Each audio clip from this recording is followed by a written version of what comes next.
Podcast. We'll do this show every Thursday, 2 p.m. Eastern, 1 Central. And, of course, follow us always at crnsports.org. Joining us is also from CrateInsider.com, Ecom Coach. She has her own podcast, Racing Insiders. I kind of do a little voiceover work from time to time with that. And Winning Motorsports Marketing. Kate Dillon, love you, babe. Welcome to Full Throttle. How are you doing? We haven't talked in a while since Indianapolis at PRI.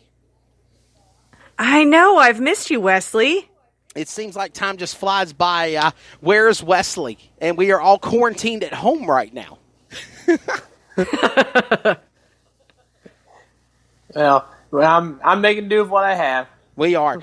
Kate, with your business, with Ecom Coach, with CrateInsider.com, and of course with Winning Motorsports Marketing, let's talk about all three real quickly and give them an introduction here on Full Throttle. Okay, great. So, of course, I run CrateInsider.com, where I sell race car parts specifically for the crate market. And that would be for anybody who's running a crate engine, which would be the GM 602s, GM 604s, or the CT 525s. And then I've kind of rebranded a little bit with the Ecom Coach, and now it's all under the banner of KateDillon.com. And there I kind of talk about e-commerce. I talk about general marketing. I do some vlogging, just for fun. And then talking about Winning Motorsports Marketing, I have a membership program where I teach race car drivers about marketing and sponsorship. And I'm really glad you brought me on the show this week because I have a little promotion I'm doing. So I'd love to be able to tell your audience about that. There you go. So it worked out perfectly, the perfect storm. Now, Kate, due to these crazy circumstances, and by the way, you're a homebody. You work from home anyway.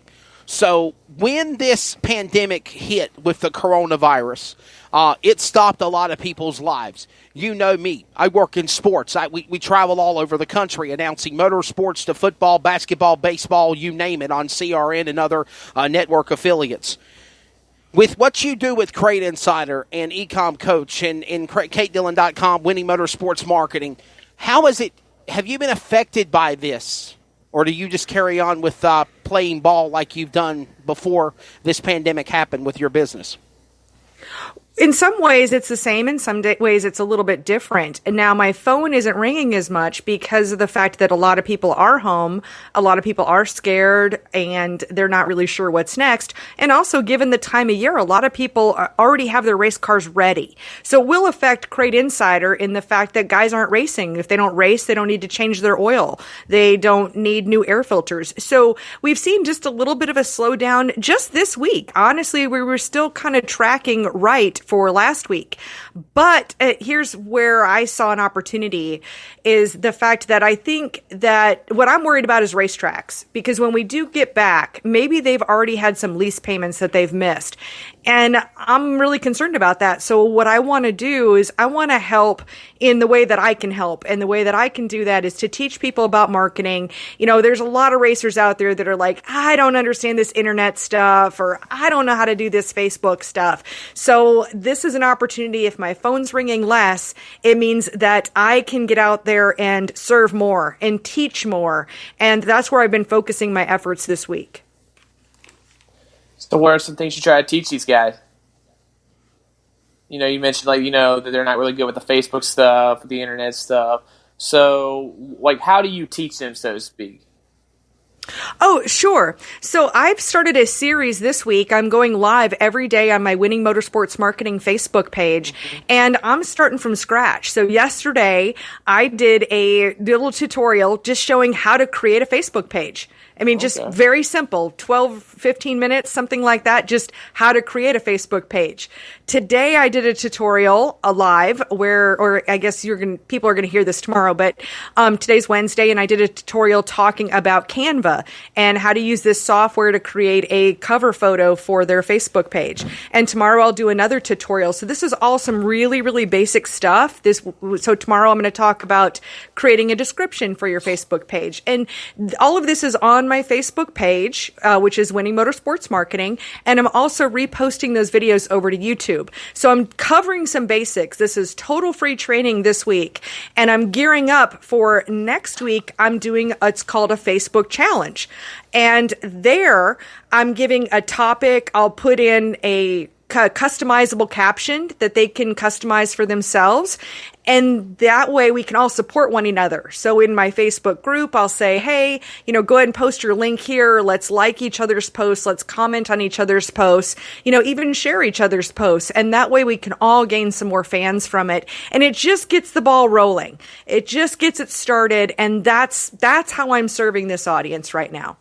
Kate Dillon, CRNinsider.com, joining us here on Full Throttle. Brandon, I'm sorry, I was just doing introductions, but you can go back to your next question. No, it's all right. Well, these short track guys having Facebook pages, not only does that help them and their fan base, that helps people out like me too, because that's how I get in touch with most of the short track guys for my interviews for Race22.com and all that stuff. Because sometimes like these guys, they don't have websites, and if they do have websites, they're sometimes out of date.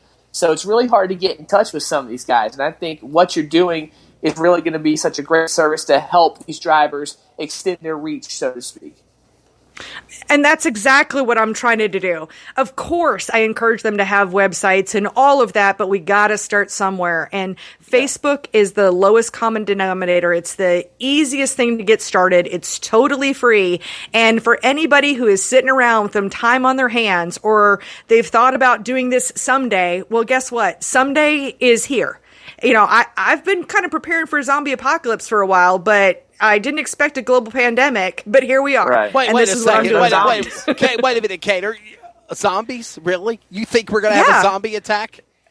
Not really, but it's fun to say. Right. Well, no zombies for this thing. But in all seriousness, though, how has your company overcome what's going on with this pandemic, and how can the rest of the motorsports industry do that with what you've been doing, and is that one reason why you've kind of doing a lot of promotions? And that's one of the things that's really struck me by you, and obviously we've known each other a long time, but in addition to that, but since all this has gone on, with people being quarantined, you've really stepped up the bar in promoting Winning Motorsports Marketing. Well, and I'm doing it for free. Yes. Yeah. So where I see it's going to affect us, in some ways I saw an advantage in the fact that we're in back order season is what I call it, because this is the time when everybody's building their cars. So January through March is our busiest time in the racing industry for selling parts, and nobody could stock all the parts that we would have. So this tends to be a back order. On one hand, there's the possibility where we could get caught up.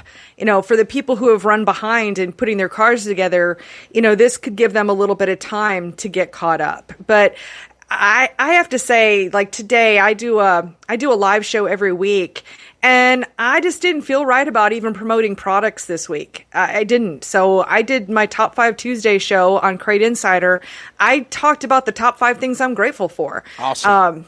Because I don't know when we're going to get out of this, and what we're going to run into now, and how the racing industry is going to be affected by this, is with all of these state shutdowns, I'm going to start running into supply issues. So on one hand, we could have gotten caught up on back orders, but now that there's a stop work in a lot of states, we're going to find ourselves a little bit behind once again. And all we can do is just keep our heads up. Kate, do the best we can. Kate, be kind to one another. Yeah. And there will be another side of this, and it's going to be a new normal, and let's go ahead and prepare ourselves for that. I don't know what it looks like. I don't think anybody does, but let's just do our best to get through it, and in a happy, healthy, safe manner. Kate, do you feel that some of this stuff has been blown out of proportion? I mean, as somebody on a personal but also a business side, as some of this stuff by the government, the media, really hurts your business because they're kind of blowing things out of proportion, or do you feel like we need to heed to what they're saying? I don't know. I'm not a doctor. I don't like getting sick. What I'm concerned about is if this is going to help, if this is going to affect the older people. My dad had cancer a couple of years ago. Right. And I don't want to be around him in case I've already been exposed to it. What's scary is that it is invisible and that you're contagious even if you're not sick. That's what's scary. None of us know if we've been exposed or not. Now, I do live in a really small town, and I just saw a message today from our mayor here in in Forest City, North Carolina, that we have 0 cases in Rutherford County so far, but they've tested 78 people. So I don't know that we can make a big judgment call on it yet. I think there's just so many unknowns that I don't want to really play with fire. I really don't. Now, I think that there's a lot of greed I've seen out there, too. I think that people say that this is doom and gloom and we're never going to recover and oh, my God, and they're freaking out. I think they're taking it a little too far. Right. Because I've also started a whole nother thing where hey, Wesley, I actually... I have the townhouse next door to me now too. Really? Okay. Because I know you'll come and stay sometimes, and I've turned that into an Airbnb, and you should see the people in those groups. It's insane. You've tried to talk me. You've tried to talk me into moving to Rutherford to North Carolina. Well, now I have a townhouse. So would you be my landlord? Now I would. Listen, just give me a cot. Just give me a cot, one of the air mattresses, and let me have the cat, and we'll be all good. Yeah. So I got you covered. For sure, definitely. Hey, we're talking with Kate Dillon, CrateInsider.com. By the way, if you'd love to know more information on CrateInsider.com, go to the website. Everything for crate racing, dirt, pavement, she's got you covered. And you do everything also with street stocks, with pure stock cars, with street stocks, with dirt, pavement, late models, modifieds. You cover it all. If it's something to do with crate racing, Kate Dillon, it's CrateInsider.com, definitely. Well, and that reminds me of something else I did earlier this year. I've been speaking at Race Logic chassis schools. This would be the 3rd year. And this year, because their class sold out in like 36 hours, they invited me to record it all. So I videoed it all and put that out onto a website. And that's racelogic.vip. And that is a really helpful. The feedback has been amazing on that. So if there are some street stock racers who are listening to this and they do find themselves some extra time on their hands, check out that. It's 2 days of training that we did in person at High Roller Race Cars. You probably know Justin McCree. Yes. And at his location, came out really well. I'm very happy. I'm very pleased with the quality. It was the first time I ever recorded an event, and it would be very helpful for anybody who's running a street stock. And if you're really looking to dive into some knowledge, it's a great way to go. So, Kate, my question is this. Do you think it's going to come down to survival of the fittest with these tracks, with these promoters, with these series? Because of what's happened in our world with this pandemic, where do you think we're heading into the curve after this pandemic finally subsides? We go back to our day-to-day lives. Are we going to see the decline of racetracks in series? I think it is going to depend on how well they've been able to manage their money. So if they can reopen on day one, because it's the meantime that I'm concerned about, then I think the responsibility is on all of us. And by all of us within the racing industry, we've needed for a long time to get new fans in the stands. And I think that impetus is on us. That responsibility rests with us. For a long time, we've put that burden onto promoters. But I think one thing we can learn from a virus is really to reach out. So if me as one person, if I can bring 2 more fans to the track, and if those 2 can bring 2 more, let's talk about the exponential spread of this virus. Let's go ahead and talk about how we can use that to bring more fans. Because what we're going to run into is the same issue we've had. This is the biggest issue in marketing right now, is the fight for eyeballs. It's something I talk about all the time, is fighting for attention and fighting for eyeballs. That's the real struggle out there.